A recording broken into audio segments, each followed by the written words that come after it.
કોંગ્રેસ અને આપના ગઠબંધનને લઈને ભાજપના પ્રદેશ પ્રમુખ સી.આર. પાટીલે પ્રતિક્રિયા આપી અને પ્રહાર કર્યા.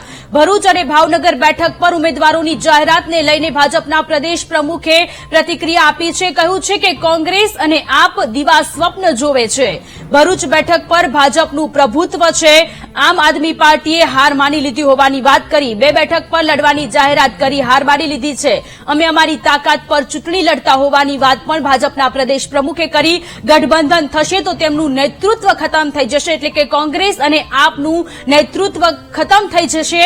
આ ગઠબંધન ક્યારેય શક્ય નહીં બને. આ પ્રકારનું નિવેદન ભાજપના પ્રદેશ પ્રમુખ સી.આર. પાટીલે આપ્યું છે.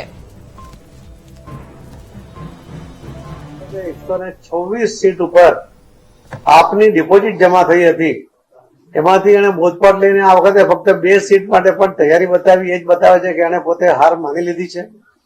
કોંગ્રેસ પણ 44 સીટ ઉપર એની ડિપોઝિટ ગુમાવી હતી અને જે એના લોકો સત્તા જીત્યા હતા, આજે તો એમાંથી પણ ઘણા બધા ઓછા થઈ ગયા છે. ગુજરાતની જાગૃત પ્રજાને હવે ખબર છે કે કેટલાક લોકો ફક્ત ઇલેક્શનના ટાણે જેમ વરસાદમાં સમય દેડકા આવી જાય તે રીતે આવી જતા હોય છે અને ઇલેક્શન પૂરું થાય ત્યાર પછી ઓટોમેટિક ગાયબ થઈ જતા હોય છે.